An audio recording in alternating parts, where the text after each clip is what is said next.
All right, joining us now more to talk about the Mickey Dean stepping down as Auburn head coach and what is next for the Auburn Tigers. She is the beat writer for the Auburn, covers the Auburn Beat for AL.com. I've known her since her days when she covered the Florida Gators softball program. Now in her first year covering Auburn athletics. And of course, softball pops up in her deal there. Ainslie Lee joining us here on In the Circle on D1 Softball. Just what you needed, a big softball story as you're wrapping up your basketball stuff. Yeah, no doubt, as fate would have it, certainly. Yeah, I mean, kind of the bombshell came out yesterday. I mean, some call it a bombshell. I mean, I think maybe people kind of figured some kind of movement was going to happen, but certainly maybe not the way it happened. It was a little bit unexpected, as they announced yesterday, I guess early evening, that Coach Dean was going to retire at the conclusion of the 2024 season.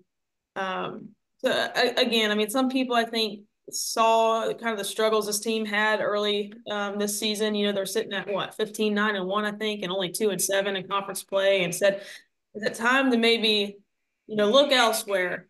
And based on, what we know as of now, it was totally Coach Dean's decision. He says, I recognize that this is probably what's best. And so let's go ahead and put it out there and give athletic director John Cohen plenty of time to kind of sift through some candidates, and but he is going to finish out the season before serving as a special assistant to John Cohen after he's done as the head coach. You kind of alluded to that, to the kind of the mood around Auburn from Auburn fans and people around the program. Now, obviously, for those that are full disclosure, Ainslie covers the entire Auburn athletics, and March means basketball time, and obviously covered a lot of that. But being said, you've also been around. You get a sense of the fan base. Was there disgruntlement about where the program was and about Mickey Dean there, as far as from what you can gather from some of the fan base and people that maybe are donors and followers of Auburn softball? Sure, yeah. I mean, I think you hit on the head. I mean, it is important to preface that, one, I'm in my first year here, and two, again, I haven't been able to be around the softball team much. I'm looking forward to being able to do that now that basketball season is over for Auburn. But that said, I mean, yeah, I mean, there's always like social media discourse surrounding it. You kind of see these losses, specifically in the SEC, kind of stack up, and the team needs extra innings to get a one run win over Troy, I think, a couple weeks ago. And a lot of these fans that have been around or followed this program for years, um, it's different. It's a different world. It's a different season they're watching, and it's certainly when you've got a pitcher like Maddie Penta, who's one of the best in the country, and we just don't. Auburn just doesn't have the offensive production. They really back it up. And so yeah, I mean, that's a long answer, but yeah, I think there were some people that were ready to maybe move on, and I think people who really really follow college softball, specifically in the SEC, they know what's coming next year. And with the additions of Oklahoma and Texas to the SEC, and it's important to kind of stay ahead of the curve. I wrote in that story today. It's about to be either eat or get eaten. And, you're either going to be ahead of the curve or you're going to fall behind really, really, really fast. Um, Yeah. No. For those that don't know, you wrote an article Wednesday coming out how this is a pivotal hire for John Cohen, the Auburn AD, because in part because the additions of Oklahoma and Texas coming to the league next year. yeah, and I mean, you were talking. I think I wrote this morning. What I think nine. So I use USA Softball, ESPN's rankings. That's Sure. typically what I go after. Nine of the 13, I think, current SEC Yep. teams in the top, are in the top 25, and the other four teams are on the outside looking in, still receiving votes, and that speaks volumes to how competitive this league is now. Not even to mention that the number one and number two teams in the country are going to be in the SEC next year. And I mean, so it really, I mean, this conference is just going to be a gauntlet next season. And, you've gotta hope if you're an Auburn fan, you've got to hope that you get, a guy or girl or whoever, just a coach that can, just make sure this program stays relevant and competitive in this SEC conference. That's just about to be, I mean, it's just about to be crazy. You're right. And for those that don't know, Ainslie covered the Florida Gators softball beat prior to her arrival to Auburn. So you know a little thing or two about the SEC softball. And I think the big thing that I think has frustrated Auburn people, you mentioned the offense, but Alabama, obviously, with Montana Fouts, had success. Montana Fouts graduates they're still in the mix, top 10, top 50, wherever you're ranking. Whereas Auburn with Maddie Penta, they haven't been able to support her with the offense. And I think that's kind of where some of that disgruntlement has come with that rivalry of that Alabama Auburn. Do you get a sense of that being around it with that rivalry, that also plays a role? There's like, we should be where Alabama is, which is always a fascinating rivalry in all sports for Auburn and Alabama. Yeah, I mean, for sure. I picked that up really, really quick. You get here. I'm a Florida girl through and through. I went to college there, and I'm the daughter of a Florida State dad and a Florida mom, and so I mean, I've am familiar with those in-state rivalries, and just how everything's a comparison, right? And you certainly see that here. It's yeah, I mean, Alabama had Montana Fouls last year, and look what Patrick Murphy continues to be able to do even since she's moved on. And here you have Auburn that still has Maddie Penta, and they're still kind of limping along a little bit. And I do want to be fair, obviously, to Auburn. I mean, they've played a heck of a schedule. They made it a point to schedule some pretty tough non-conference games. They open the season with Virginia Tech, and then they go to Mexico and play in one of those classics there.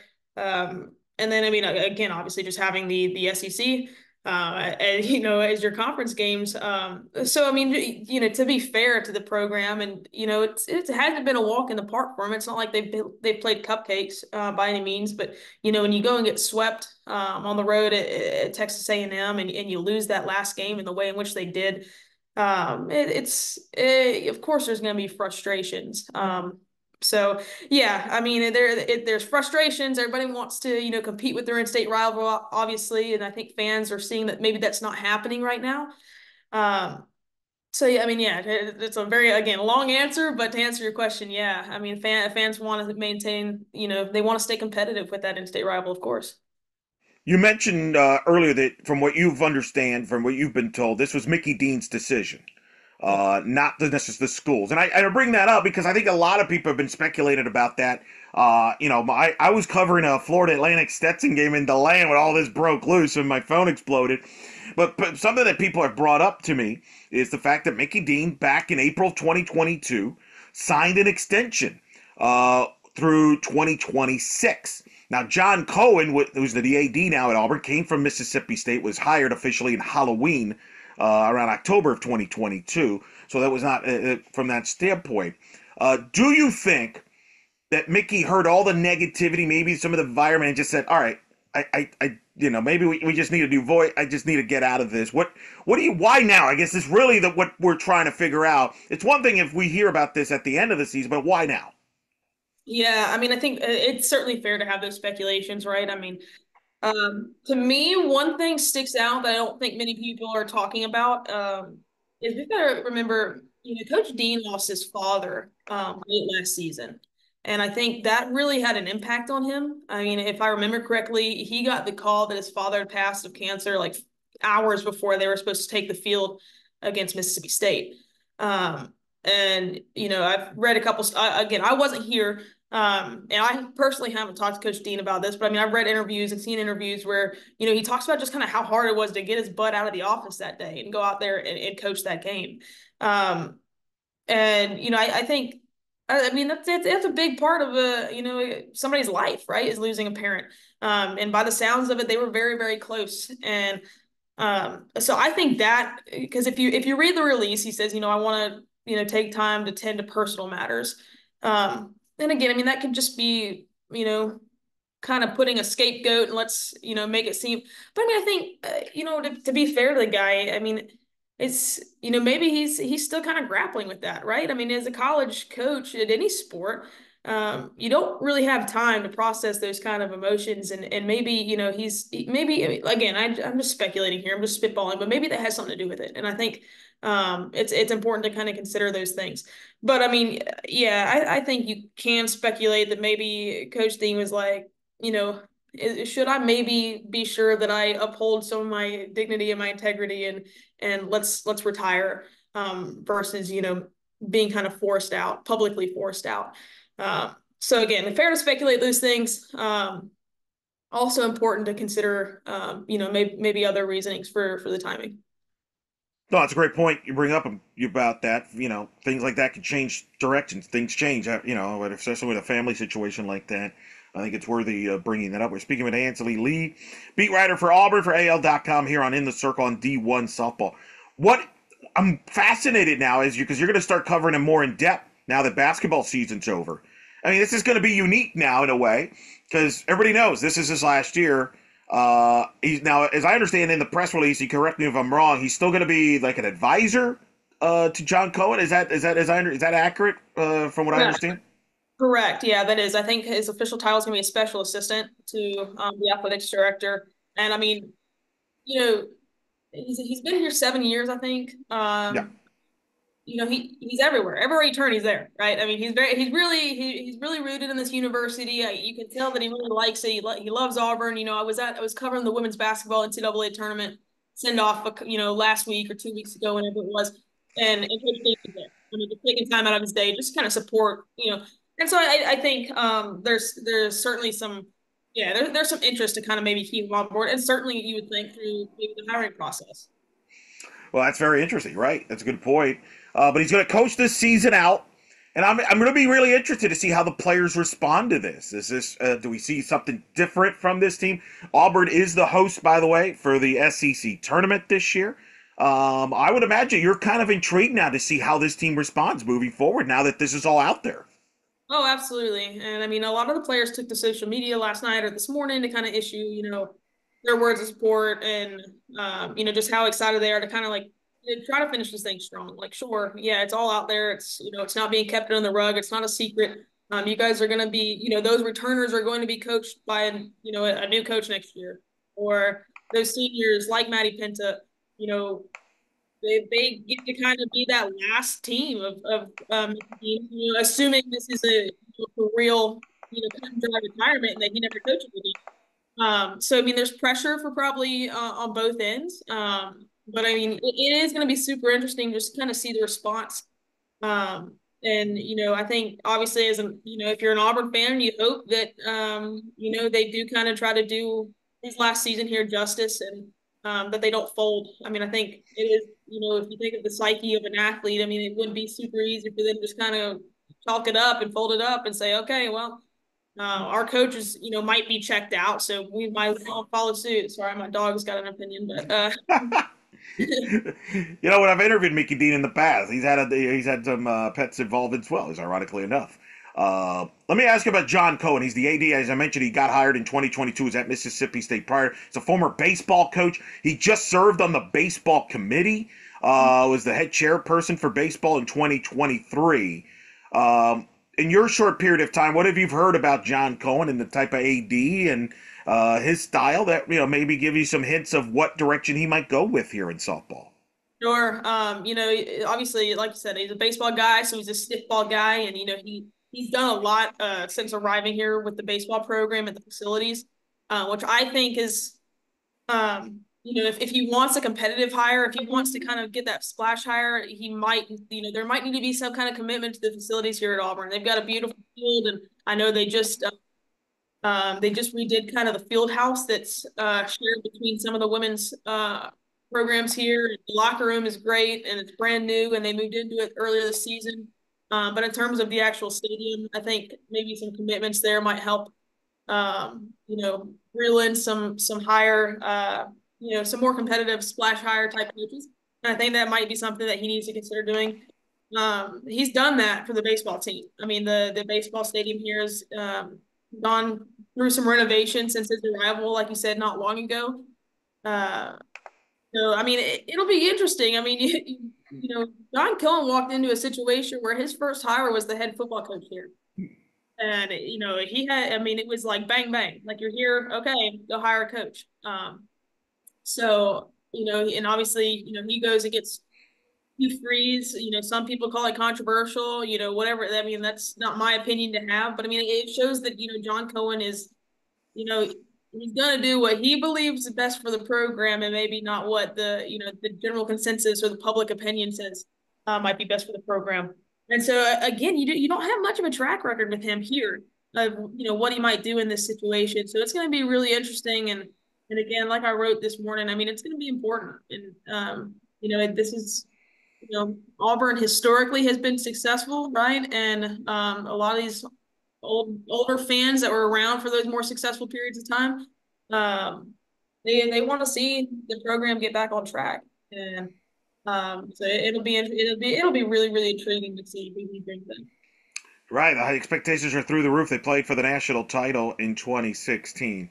Now, you wrote a coaching candidate list, which I loved. That's why I reached out to you, because I love coaching candidate lists. As somebody that does plenty of those throughout my career, we're not gonna go through all the names on your list because we want people to click on your article. We encourage that at AL.com. But I will mention a couple names and just kind of get your feel for who Mike direction you would want to go. And what's so unique about this is here we are as we talk, we're still in the season. Like names could, big names could have big success here down the stretch, could make an impact perhaps. It's like I'm not even sure how this works because I'm not sure if Cohen is going to be able to is he going to reach out to people now? Is he going to wait till the end of the season? I don't know if there's been any whispers or chatter about how that process will begin. Because some of the coaches that we'll talk about are right now coaching in the season, so they're not going to talk. But I do want to bring up some names. Let's first start with a name that's obvious that people have going to bring up because of his ties there. He hired her when he was at Mississippi State, and that's Samantha Ricketts, who's having a great season at Mississippi State. Tell us a little bit on her and putting it on the list. Obviously, the connection is a big part why you have her on the list. Yeah, I mean the connection is probably the biggest part. I mean, right, John Cohen hired her there when he was the athletic director at Mississippi State. She's had success there. She's proved she can recruit there. I mean, I think she's got 3 top 10 recruiting classes there. The offensive production, again, which is an area that you know, Auburn fans want to see improved. She certainly had that and has done that at Mississippi State. She's young, and I think she's a coach that players relate to. She seems like a player's coach. And again, I mean, for whatever reason, I mean, you know, John Cohen liked her the first time. Why wouldn't he like her again? And she's not proven success in the SEC. So yeah, I mean, she was certainly one of the ones that came to mind for me. You also have Pete Demore, Virginia Tech. What led you to go with Pete on your list? I'll be frank, that's the name that popped in my head as when I first thought about some names. So you and I are on the same page there. So I'm not in disagreement with you, but I'm curious how you came up with Pete.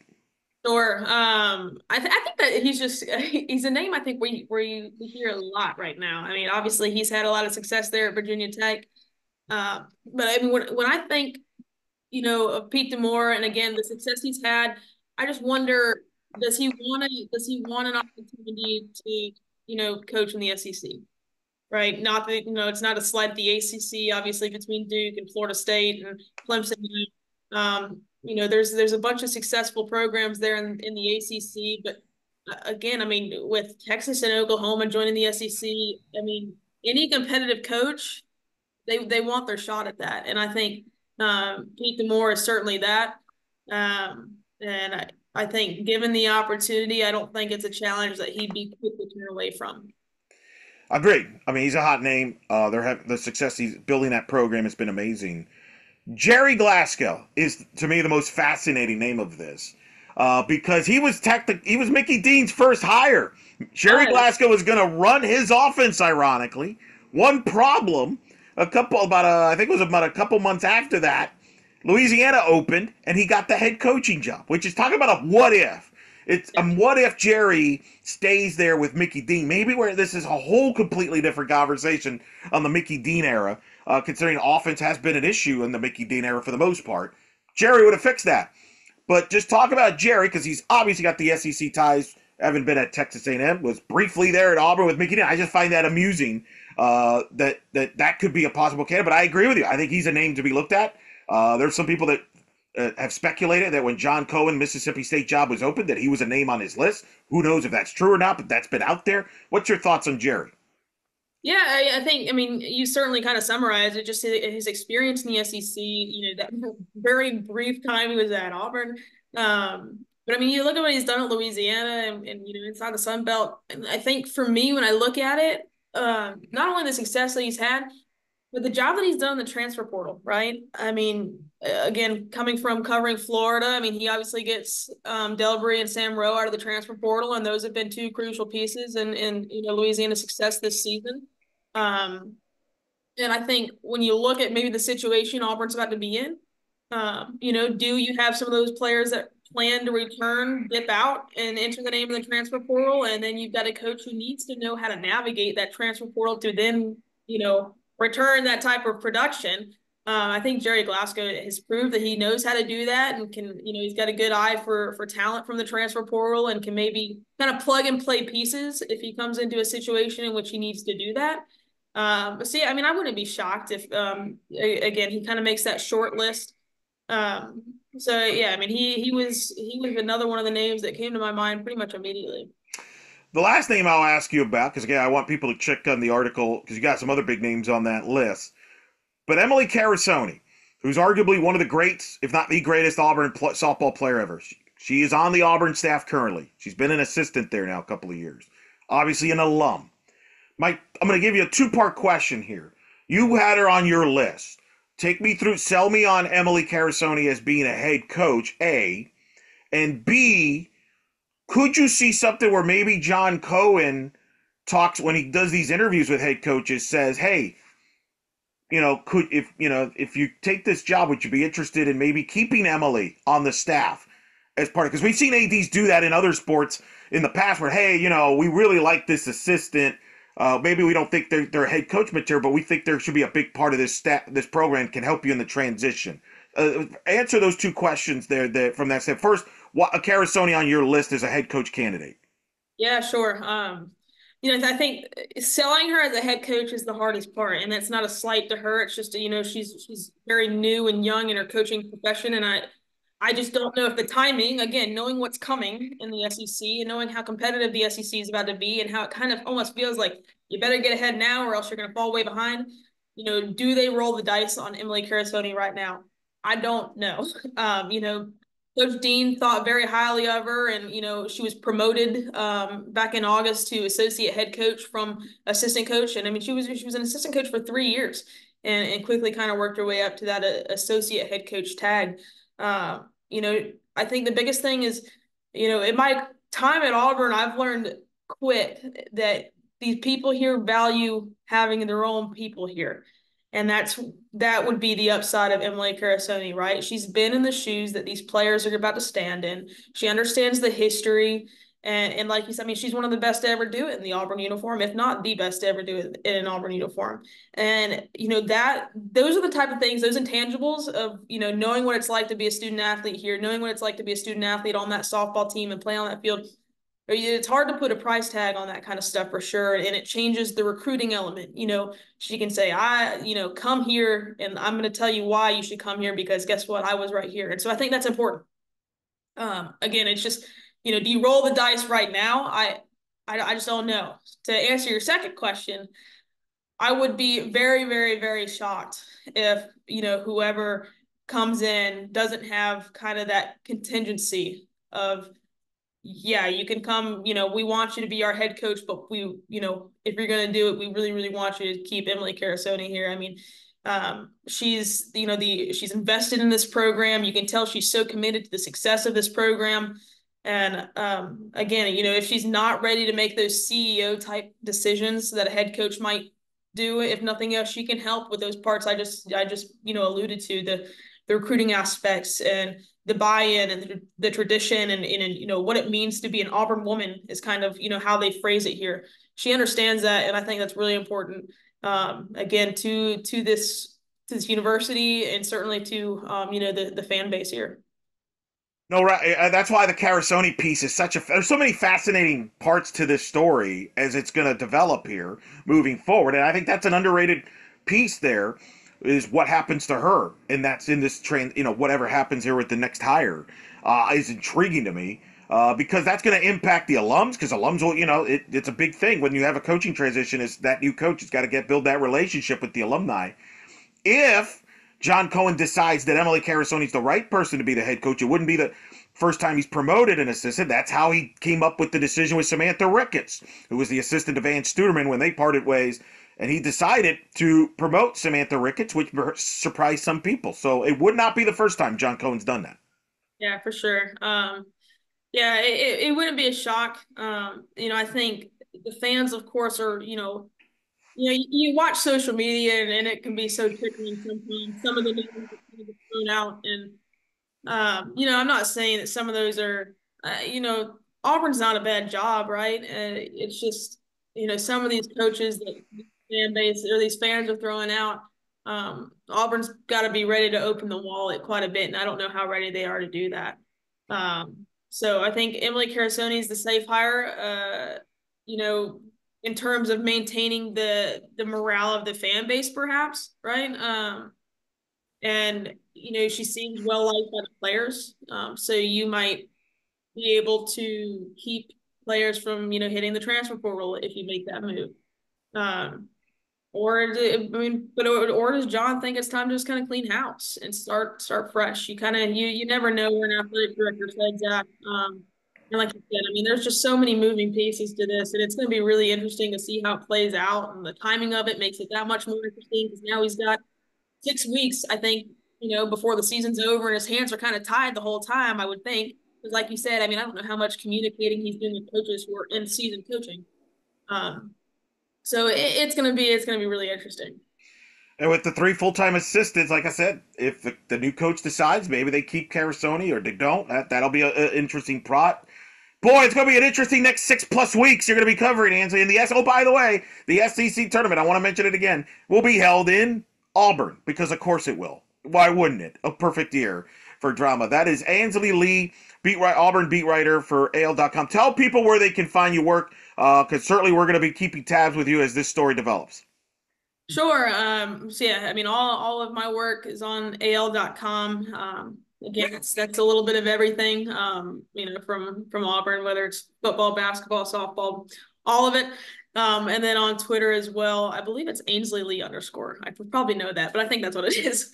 That's right. Yeah, that's where your articles have been. I've been reading your stuff, for sure. So make sure we're going to be keeping tabs. I have a feeling we might be bringing you back at some point between now and say the next 6-7 months. So in the meantime, hey, have fun there. Good to talk to you, and glad you're doing well over there at Auburn. And we'll see where this story goes. But thanks for taking the time on short notice to talk to us.